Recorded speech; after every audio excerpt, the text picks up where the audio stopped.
രുടെ ആദർശങ്ങൾക്ക് വിരുദ്ധമാണ്. അള്ളാഹുവിന് നിരാകാരൻ എന്നൊരു ഗുണവിശേഷണം അവർ അംഗീകരിക്കുന്നില്ല. നിരാകാരൻ എന്ന് പറഞ്ഞാൽ അള്ളാഹുവിന് ആകൃതി ഇല്ലാത്തവനാണ് എന്ന് പറയാൻ പറ്റൂല. പിന്നെയോ അള്ളാഹുവിന് ആകൃതിയുണ്ട്. എന്തൊക്കെയാണ് അള്ളാഹിന്റെ ആകൃതി വിശദീകരിക്കാൻ സമയമില്ലാത്തതുകൊണ്ട് ഞാൻ ചുരുക്കി പറയാം. അള്ളാഹുക്ക് കൈയുണ്ട്, അള്ളാഹുവിന് കാലുണ്ട്, അള്ളാഹുവിന് കണങ്കാലമുണ്ട്. ഈ പുസ്തകം പഠിപ്പിക്കാൻ ആർക്ക് വേണമെങ്കിലും ഒന്ന് നോക്കാം, ഉറപ്പുവരുത്ത, സംശയം തീർക്കാം. ഞാനിത് കയ്യിൽ കാണിച്ചു തരുകയുള്ളൂ, കയ്യിൽ തരൂല എന്ന് പറയില്ല. കാണിച്ചു തരും, കയ്യിൽ തരും, നിങ്ങളെ കൊണ്ട് വായിപ്പിക്കും, സംശയം തീർത്ത് തിരിച്ചു വാങ്ങും ചെയ്യും ഇൻഷാ അല്ലാഹ്. അങ്ങനെ ഞങ്ങളെ പരിപാടി നോക്ക് നിങ്ങൾ. അപ്പൊ കയ്യുണ്ട് കാലുണ്ട് എന്നാ ഇതിന് പറയുന്നത്. അതുപോലെ കണങ്കാലുമുണ്ട്. ശരി, എന്നാൽ നിങ്ങൾ ചിന്തിക്കൂ സഹോദരന്മാരെ, ഇത് മുജാഹിദുകൾ ഈ മാത്രമല്ല ജമാഅത്തെ ഇസ്ലാമിയുടെ ബോധനം ത്രൈമാസികയിലും ഇതേ വിഷയം പറഞ്ഞിട്ടുണ്ട്. അവന് സിംഹാസനസ്ഥനാണ്, രണ്ട് കൈകളുണ്ട്, കണ്ണുണ്ട്, മുഖമുണ്ട് എന്നാണ് അതിൽ പറഞ്ഞിട്ടുള്ളത്. ഇനി നോക്കൂ നിങ്ങൾ, സക്കരിയ സലാഹി, മുജാഹിദിന്റെ നേതാവായ സക്കരിയ സലാഹി എഴുതി വിവർത്തനം ചെയ്ത് പുറത്തിറക്കിയ പുസ്തകമാണ് അഹ്ലു സുന്നത്തി വൽ ജമാഅയുടെ വിശ്വാസം എന്ന ഈ പുസ്തകം. ഇത് മുജാഹിദ് നേതാവ് എഴുതിയതും ജമാഅത്തെ ഇസ്ലാമിയുടെ ഷെയ്ഖ് മുഹമ്മദ് കാരക്കുന്ന് പരിഭാഷപ്പെടുത്തിയതുമായ പുസ്തകമാണ് കിതാബു തൗഹീദ്. ഇതിൽ പറയുന്നത് എന്താ? അള്ളാഹുവിന് രണ്ട് കൈകളുണ്ട്. അള്ളാഹുവിന് കൈകളെ കുറിച്ച പരാമർശം ആകാശങ്ങൾ വലതു കൈയിലും ഭൂമി ഇടതു കൈയിലുമാകുന്നു. അപ്പൊ 7 ആകാശം അള്ളാന്റെ വലത്തെ കൈയില്, ഭൂമി അള്ളാന്റെ ഇടത്തെ കൈയിലും താങ്ങി നിൽക്കുകയാണ് അള്ളാഹു എന്നാണ് ഈ പുസ്തകത്തിൽ പറഞ്ഞിട്ടുള്ളത്. ഇത് മുജാഹിദും ജമാഅത്തും സംയുക്തമായി അംഗീകരിക്കുന്ന പുസ്തകമാണ്. ഇനി നിങ്ങൾ നോക്ക്, സക്കരിയ സലാഹി എഴുതി തയ്യാറാക്കിയ വിവർത്തനം ചെയ്ത ഈ പുസ്തകത്തിൽ പറയുന്നതോ, ഇതിന്റെ 25-ാമത്തെ പേജിൽ പറയുന്നത് അള്ളാഹുവിന് ശക്തവും ഔദാര്യപൂർണവുമായ 2 കൈകൾ ഉണ്ട് എന്നത്രേ നമ്മുടെ വിശ്വാസം. 2 കൈകളുണ്ട് അള്ളാഹുവിന്റെ. എന്നിട്ട് അദ്ദേഹം അടിക്കുറിപ്പ് എഴുതുക, അള്ളാഹുവിന്റെ 2 കൈകളും വലം കൈയാണ്, അഥവാ അവന് ഇടത് കൈയില്ല എന്ന് ഹദീസിൽ വന്നിട്ടുണ്ട്. അപ്പൊ അള്ളാഹ്ക്ക് 2 കൈയും ഉണ്ട്, പക്ഷെ 2 കൈയും വലതുഭാഗത്താണ്, ഇടത് കൈ ഇല്ലേ ഇല്ല. ഈ പുസ്തകത്തിൽ നേരത്തെ പറഞ്ഞതോ 7 ആകാശങ്ങൾ വലതു കൈയിൽ, 7 ഭൂമികൾ അത് ഇടതു കൈയിലുണ്ട്. അപ്പൊ ഇടത് കൈയുണ്ട്.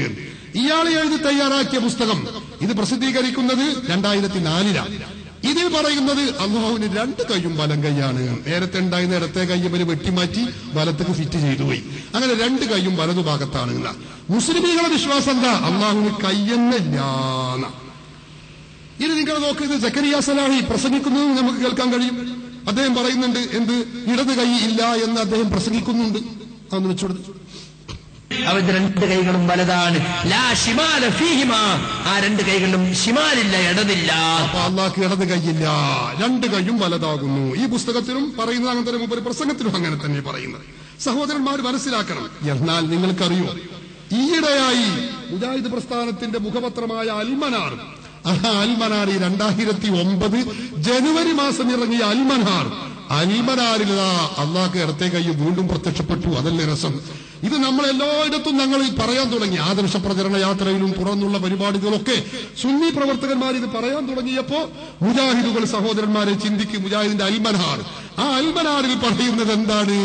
നിങ്ങൾക്ക് കാണാൻ കഴിയും, അല്ലാഹു സുബ്ഹാനഹു വ തആലാക്ക് ഇടത് കൈ വീണ്ടും വന്നു. അള്ളാഹു ഇടത് ഈ 2009 ജനുവരി ലക്കത്തിലിറങ്ങിയ അൽമനാറിൽ അള്ളാന്റെ ഇടത്തെ കൈ വീണ്ടും വരികയാണ്. അള്ളാഹ് ഇടത്തെ കൈയുണ്ട്. എങ്ങനെയുണ്ട് വിശ്വാസം? അള്ളാഹുവിന്റെ സഹോദരൻ അൽമനാർ, എന്റെ കയ്യിൽ അൽമനാറുണ്ട്. ഈ അൽമനാറിൽ അള്ളാന്റെ ഇടത്തെ കൈ വീണ്ടും വന്നു. ഏതോ ആവട്ടെ, അവർക്കിടയിൽ തന്നെ വേണോ വേണ്ടേ? അള്ളാഹ്ക്ക് 2 കൈ വേണോ? അത് വലത് കൈ വെക്കണോ വെക്കണ്ടേ, ഇടത്തെ കൈ വെക്കണോ വെക്കണ്ടേ എന്നുള്ള കാര്യം തർക്കാണ്. അത് എങ്ങനെയാണെങ്കിൽ അവർ തീരുമാനിച്ചു കൊള്ളട്ടെ. നമ്മളെ പ്രശ്നം അതല്ല. അള്ളാഹിനെ കുറിച്ച് അവർ പരിചയപ്പെടുന്ന തൗഹീദും വിശ്വാസമാണ്. എന്നിട്ട് പറയുന്നത് എന്താണെന്നറിയോ? ഈ അള്ളാഹു തആല എല്ലാ ദിവസവും അർദ്ധരാത്രി പിന്നിട്ട് കഴിഞ്ഞാൽ അള്ളാഹു തആല ഇറങ്ങുമെന്ന 1-ാം ആകാശത്തേക്ക് ഇറങ്ങി വരും. മുജാഹിദിന്റെ പുസ്തകമാണിത്. സക്കരിയ സലാഹി എഴുതിയ പുസ്തകം. രാത്രി 3-1 അവശേഷിച്ചാൽ അള്ളാഹു 1-ാം ആകാശത്തേക്ക് ഇറങ്ങി വരും. ഇത് ഞങ്ങൾ പറയാൻ തുടങ്ങിയപ്പോ അനീഫ മൗലവി കായക്കൊടി പറഞ്ഞു, അത് നുണയാണ്, അത് തെറ്റിദ്ധരിപ്പിക്കലാണ്, ഇറങ്ങുക കയറുക ഞങ്ങളെ പറ്റി വെറുതെ പറയാണ്. അനീഫ കായക്കൊടി പറയുന്നത് കേട്ടോളൂ നിങ്ങൾ. തെറ്റിദ്ധരിപ്പിക്കുക, ആ തെറ്റിദ്ധരിപ്പിക്കലിന്റെ ഭാഗമായി അല്ലാഹ് ഇറങ്ങും എന്ന് മുജാഹിദുകൾ പറയുന്നു എന്ന് പറഞ്ഞ് തെറ്റിദ്ധരിപ്പിക്കുന്ന ഒരു ശ്രമം നിങ്ങൾക്ക് പലരും കേട്ടിട്ടുണ്ടാകും. ആ കേട്ട് നിങ്ങൾ പലരും പല സ്ഥലങ്ങളിൽ നിന്നും കേൾക്കുന്നത് കൊണ്ട് തന്നെ ഇവിടെ അത് കേൾപ്പിക്കാൻ ഞാൻ ഉദ്ദേശിക്കുന്നില്ല. ഇറങ്ങുമെന്ന് മുജാഹിദ് പറയുന്നു എന്ന് പറഞ്ഞ് തെറ്റിദ്ധരിപ്പിക്കുകയാണ്. ഹുസൈൻ സലഫി ഇവിടെ പ്രസംഗിച്ചതോ ഒന്നുകൂടി വെച്ചുകൊടുക്ക്. യൻസിലു റബ്ബുനാ തബാറക വതആല ഉപരാശൈലിയിൽ അത് പറയട്ടെ എന്ന് വെച്ചുകൊടുക്കും. യൻസിലു റബ്ബുനാ തബാറക വതആല ഇലസ്സറാഇ ദുനിയാ. അല്ലാഹ് നമ്മുടെ ഉന്നതനായ റബ്ബാ നമ്മോടടുത്ത ആകാശത്തേക്ക് അവന് യോജിക്കുന്ന നിലയ്ക്ക് ഇറങ്ങി വരുന്നു. ഇതിനെയും പരിഹസിക്കുന്നു സുന്നികളെന്ന് പറയുന്ന വിഭാഗം. അള്ളാഹ് ഇറങ്ങുന്ന അള്ളയാണത്രേ, കയറുന്ന അള്ളയാണത്രേ. ഞങ്ങളെ പരിഹസിച്ചതുകൊണ്ട് കാര്യമുണ്ടോ? ഞങ്ങളുടെ സ്വന്തം ഞങ്ങളൊന്നും പറഞ്ഞിട്ടില്ലല്ലോ. മറ്റേ മൂപ്പര് പറഞ്ഞതോ അത് തെറ്റിദ്ധരിപ്പിക്കലാണ്. തെറ്റിദ്ധരിപ്പിക്കലായതുകൊണ്ട് ഞാനത് കേൾപ്പിക്കുന്നില്ല, കേൾക്കുന്നത് കൊണ്ട് കേൾപ്പിക്കുന്നില്ല.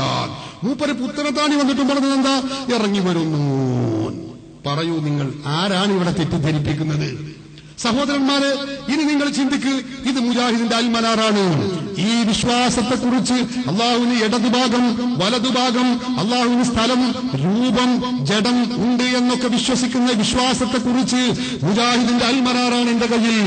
1952 ജനുവരി 20 ഇറങ്ങിയ അൽമനാർ. ഞാനൊക്കെ ജനിക്കുന്നതിന്റെ എത്രയോ വർഷം മുമ്പ് ഇറങ്ങിയ അൽമനാർ. ആ അൽമനാറിൽ മുജാഹിദിന്റെ സ്ഥാപക നേതാക്കൾ നൽകുന്ന ഫത്വ നിങ്ങൾ ശ്രദ്ധിച്ചോളൂ. ഇങ്ങനെ വിശ്വാസിയ അള്ളാഹുവിന് ജഡമുണ്ട്, രൂപം, ഭാഗം, സ്ഥലം മുതലായ വല്ലതും ഉണ്ടെന്ന് വിശ്വസിച്ചാൽ അവൻ കാഫിറായ മുബ്തദിയാകുന്നു. അവൻ കാഫിറാകുന്നു. മുജാഹിദുകൾ ഇത് ശ്രദ്ധിക്കണം. മുജാഹിദ് മൗലവിമാര് നിങ്ങളെ ഈ സമുദായത്തെ നയിക്കുന്നത്, അനുയായികളെ നയിക്കുന്നത് എങ്ങോട്ടാണ്? കുഫ്രിയത്തിലേക്കല്ലേ. ഞങ്ങൾ കാഫിറാക്കുന്നതല്ല. മുജാഹിദിന്റെ മുഖപത്രമായ അൽമനാറാണ് പറയുന്നത്. നിഷേധിക്കാൻ കഴിയുമോ? 1952 ഇങ്ങനെ വിശ്വസിച്ചാൽ അവൻ കാഫിർ. പിന്നെയോ ഇപ്പൊ തൗഹീദുള്ള ആളാവണമെങ്കിൽ എന്തു വേണം? തൗഹീദുള്ള ആളാവണമെങ്കിൽ അള്ളാഹ്ക്ക് ഭാഗമുണ്ട്, വലത് ഭാഗം ഇടതു ഭാഗം, അതുപോലെ ഇരിക്കുക, നിൽക്കുക, കയ്യ്, കാല്, ഇതൊക്കെ വിശ്വസിക്കണം. എന്നാണ് ഇത് തിരുത്തിയത് നിങ്ങൾക്കറിയോ? അള്ളാഹുവിനുള്ള തൗഹീദ്, തൗഹീദിനുള്ള ഈ വിശ്വാസം, ഈ മാറ്റം എന്നാണ് ഉണ്ടായത്? നിർവാഹക സമിതി യോഗ തീരുമാനങ്ങളിൽ മൂന്നാമത്തെ തീരുമാനമാണിത്. മൂന്നാമത്തെ തീരുമാനമാണിത്. ഏത്? അള്ളാഹ് കൈയുണ്ട്, കാലുണ്ട്, ഭാഗമുണ്ട്, തൗഹീദുൽ അസ്മാഇ വസിഫാത്ത് എന്ന് പറയുന്ന ഈ പുതിയ തൗഹീദ് പഠിപ്പിക്കണമെന്ന് മാത്രമല്ല, അത് നമ്മുടെ കുട്ടികളെ പഠിപ്പിക്കേണ്ടതാണെന്ന് ജംഇയ്യത്തുൽ ഉലമയുടെ തീരുമാനം, അവരുടെ പണ്ഡിത സഭയുടെ തീരുമാനമുണ്ട്. ഇസ്ലാമിക തീരുമാനം മുജാഹിദിന്റെ പഴയകാല അൽമനാറിൽ പറഞ്ഞതോ ഭാഗമുണ്ടെന്ന് വിശ്വസിച്ചാൽ അവൻ കാഫിറാകുന്നു. ആ തൗഹീദ് വെട്ടിമാറ്റി മുജാഹിദുകൾ യോഗം കൂടി തൗഹീദ് തിരുത്തുകയാണ് എന്ന് 2001 ജൂൺ 4 ഞങ്ങൾ ചോദിക്കുന്നു. ഈ തൗഹീദ് നിങ്ങൾക്ക് എവിടെ നിന്ന് കിട്ടി? ഇത് പൂർവികർ പഠിപ്പിച്ച തൗഹീദിന് ഘടകവിരുദ്ധമാണ്. ഇതാണ് നിങ്ങൾ പഠിപ്പിക്കുന്ന തൗഹീദെങ്കിൽ മുജാഹിദിന്റെ ഫത്താവ അൽമനാറിലെ ഫത്വ അനുസരിച്ച് നിങ്ങളുടെ കാര്യം വലിയ ബേജാറാണ്, കാഫിറായ മുബ്തദിയാണ് എന്നാണ് മുജാഹിദ് നേതാക്കൾ ഫത്വ നൽകിയിട്ടുള്ളത് എന്നേ ഞങ്ങൾക്ക് പറയാനുള്ളൂ. സഹോദരന്മാരെ, അതുകൊണ്ട് തന്നെ ഞാൻ പറയുന്നത്, അള്ളാഹുവിലുള്ള വിശ്വാസത്തിൽ ഭീമാബദ്ധം പറ്റിയിരിക്കുന്നു മുജാഹിദ് പ്രസ്ഥാനത്തിന് എന്ന് പറയാതിരിക്കുക വയ്യ. എന്നാൽ ഇനി റസൂലുള്ളാഹി സ്വല്ലല്ലാഹു അലൈഹി വസല്ലമ തങ്ങളെ കുറിച്ചോ നിങ്ങൾ കേട്ടോളൂ. ഇവിടെ വന്ന് സലഫി പ്രസംഗിച്ചത് ഞാൻ കേൾപ്പിക്കാം. ലോകത്ത് റസൂലുള്ളാഹിനെ കുറിച്ച് മുസ്ലിമീങ്ങളുടെ വിശ്വാസം എന്താണ് നമുക്കറിയാമല്ലോ. അള്ളാഹുവിന്റെ റസൂൽ അസാധാരണ വ്യക്തിത്വത്തിന്റെ ഉടമയാണ്. ലോകത്ത് സ്വഹാബികളെല്ലാവരും അത് പഠിപ്പിച്ചവരാണ്. സഹോദരന്മാർ, നിങ്ങൾ മനസ്സിലാക്കണം. എന്നാൽ ഞാൻ പറഞ്ഞോട്ടെ, മുജാഹിദ് മൗലവിമാര് പറയാറുള്ളത് റസൂലുള്ളാഹി തങ്ങൾ സാധാരണ മനുഷ്യനാകുന്നു എന്നാണ്. ഇത് പലപ്പോഴും ഞങ്ങൾ പറയാറുണ്ട്. അപ്പൊ മുജാഹിദ് മൗലവി സലഫി ഇവിടെ വന്ന് പ്രസംഗിച്ചപ്പോ പറഞ്ഞു, ഞങ്ങള് മുഹമ്മദ് നബിയെ ചീത്ത വിളിച്ചിട്ടുണ്ടോ? ഞങ്ങൾ മുഹമ്മദ് നബിയെ സാധാരണ മുഹമ്മദാണെന്ന്, സാധാരണ മനുഷ്യരാണെന്ന് പറഞ്ഞിട്ടുണ്ടോ? അത് ഞങ്ങളെപ്പറ്റി കളവ് പറയുകയല്ലേ നിങ്ങൾ എന്ന് പറഞ്ഞ് ഓല് റസൂലുള്ളാഹിന്റെ ഒരു സ്വന്തക്കാരായിട്ട് ഇങ്ങനെ അഭിനയിക്കുന്നുണ്ട്. കേട്ടോളൂ, നിങ്ങൾ സലഫി പറയുന്നതൊന്ന് കേൾക്കൂ. മുഹമ്മദ് റസൂലുള്ളാഹി അതാ പാപത്തിന്റെ കറവുകളാത്ത ഞങ്ങളുടെ നേതാവിനെ സംബന്ധിച്ച് പാപിയാണെന്ന്, ധിക്കാരിയാണെന്ന്, തെമ്മാടിയാണെന്ന് ഒരു സാധാരണ